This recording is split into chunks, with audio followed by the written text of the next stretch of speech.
Every company promises the same thing. We're having an office party. And for one beautiful, diluted moment, everyone imagines fun, food, relaxation, freedom. The actual reality is that you are still with your coworkers, just closer and with snacks. Somehow, that's worse. Let's meet the people who make this happen every single year in every single office on every single continent, because apparently HR departments worldwide are all just summoning the same exact cast of characters. The Food Hunter. This employee arrives with exactly one goal, and it is not networking, it is not dancing, it is not team bonding. It is food. Before the CEO has even finished the first sentence of the welcome speech, this person has already secured 3 plates. 3! Nobody saw them move. Everyone's chatting near the entrance, and meanwhile, here comes the food hunter back from the buffet already carrying a plate shaped like Mount Everest, summit and all, like he trained for this his entire life, and finally, this is his Olympics. Right next to him, you'll find the forced fun manager. Come on, guys, let's have fun! Nobody knows how to respond to this because the person evaluating their annual performance review is now asking them to relax, which is a deeply confusing, simultaneous instruction. Picture it, the manager holding up an actual giant sign that just says, "Have fun," like a coach motivating a team that did not ask to be motivated. Employees respond with nervous, polite clapping, the kind of clapping that says, "I'm complying, please don't write anything bad about me." Then there's the escape artist. This person appears just long enough to sign the attendance sheet, grab one plate of food, and vanish. Nobody knows where they went. Nobody has ever known where they went. You watch their signature land on the sign-in sheet, and the moment the pen lifts, they turn into literal smoke. Gone. Legendary. An hour later, someone asks, "Wait, was so-and-so even here?" And the answer is technically yes, according to the sheet, spiritually no, according to reality. Somewhere in the crowd, the networking ninja is already working the room like it's LinkedIn in real life. A normal person says, "Nice weather." The networking ninja responds with, "So, where do you see yourself in 5 years?" At a holiday party, while you're holding a cookie. Nobody asked for a career trajectory conversation, but the networking ninja does not recognize off the clock as a real concept. Standing near the snack table, doing absolutely nothing wrong but somehow making everyone nervous anyway, is the "I don't drink but watch me tonight" employee. They said this exact sentence at 7 p.m. By 9 p.m., they are doing something on a chair. Nobody can remember exactly what led to the chair. There was a toast, there may have been a second toast.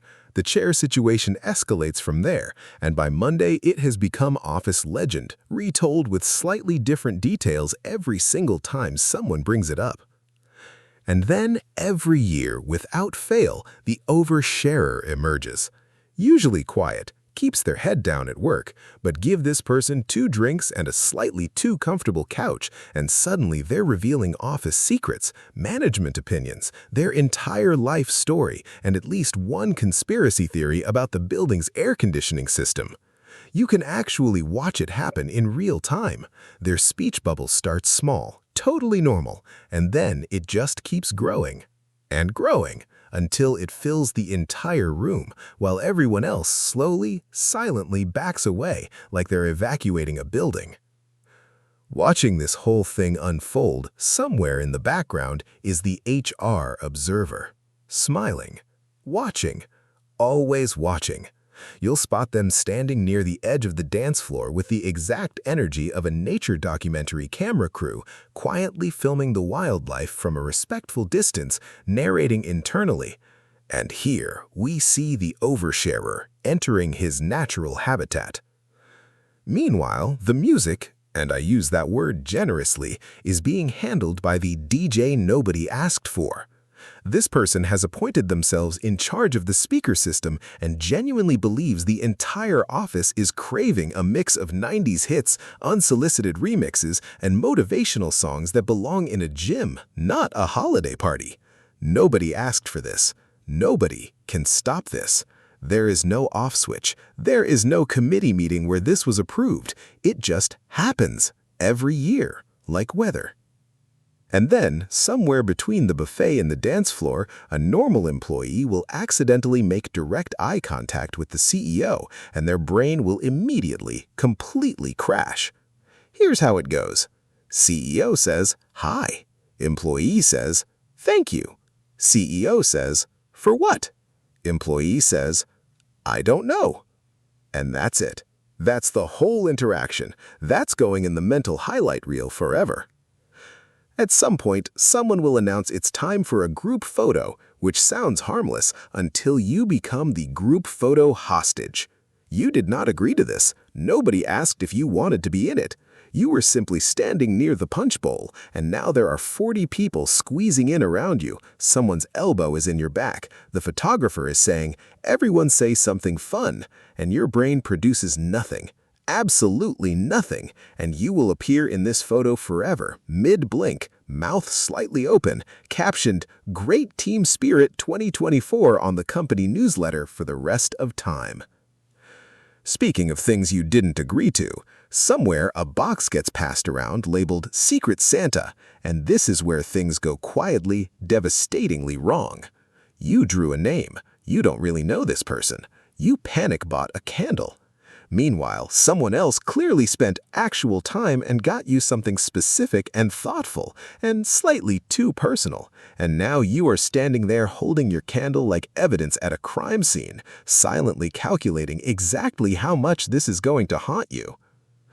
But nothing, and I mean nothing, strikes fear in a room faster when the manager says, "Let's play a fun game."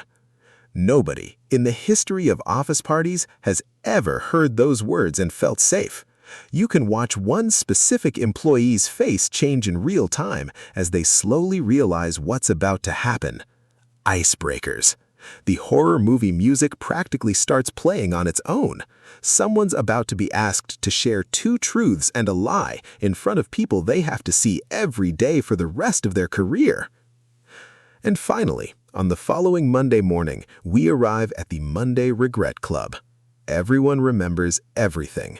Nobody talks about any of it. The office is full of people avoiding eye contact at unnaturally specific angles, each one quietly replaying a flashback of something they said, sang, or attempted to dance to, while their embarrassing memories take turns attacking them one at a time, like a slideshow nobody asked to watch. Here's the thing about office parties, and I promise this is the only serious sentence in this entire video. They're weird because they're trying to combine 2 completely opposite things at once, work and not work, and your brain genuinely does not know which mode it's supposed to be in. Are you allowed to be funny in front of your boss? Are you allowed to dance near someone who approves your vacation requests? Nobody tells you the rules, so everyone just sort of guesses, and that's why it's chaos every single time. The company calls it team building. Employees call it an optional event that somehow feels mandatory, that you will somehow still be thinking about at 2 a.m. 8 months later for absolutely no reason. If you're wondering which one I am, I want to tell you I'm above all of this, but I have personally been the oversharer at least twice, and one of those times involved a conspiracy theory about the printer on the 3rd floor that I still, deep down, believe. Drop a comment with which character is at your office party this year. And if your office party somehow has all of these in one room, I am so sorry, and please send video.